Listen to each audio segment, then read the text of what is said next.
The town of Knysna, they're staring down a day zero scenario when the town will run out of water. Estimated 10 days left, but the town also needs something like 127 million rand to avert a day zero scenario, and this would be to refurbish and to drill more boreholes, upgrading of pumping schemes, augment more groundwater, try and avert what would be a nightmare scenario. Of course, it affects residents in the area, but also businesses. A day zero scenario has affected the hospitality industry in Knysna, but also other industries as well. Charles Jackson is the owner of Knysna Coastal Hire. Good morning, Charles. Really appreciate your time.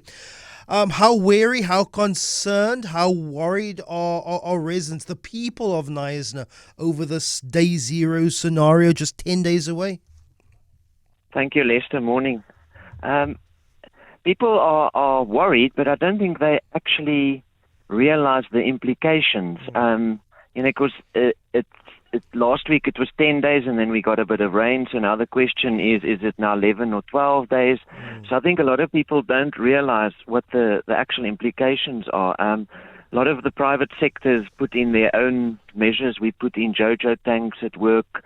At the time you couldn't get JoJo tanks. There was like a 2-week waiting period. But that's just a short-term solution. Yeah.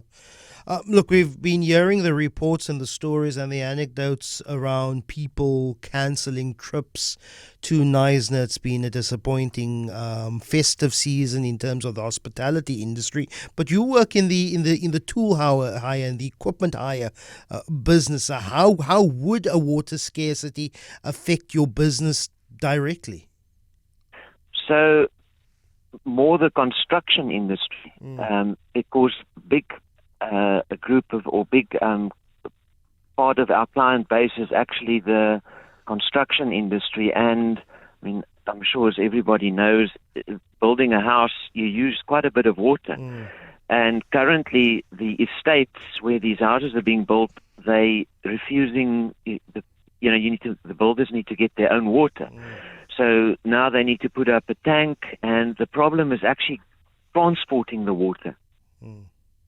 So that's the problem. And if we have reached day zero, what's going to happen then? Do we stop construction? Yeah. And Okay, and then no one's got work. It's the cascading knock-on effect. So if the construction industry shut down, fewer and fewer companies and contractors are looking for tools and equipment and drills, etc., which means then you lose out on income in this domino effect of the impact of this water shortage.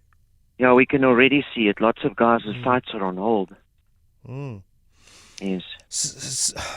I understand. I appreciate that anecdotally you feel that people aren't taking it as maybe as seriously as it should. Do you perhaps know why? Was it simply because you had 1 or 2 days of rain that has shifted attitudes? What's it gonna take to have people realize that this could be a serious crisis on the hands of Knysna?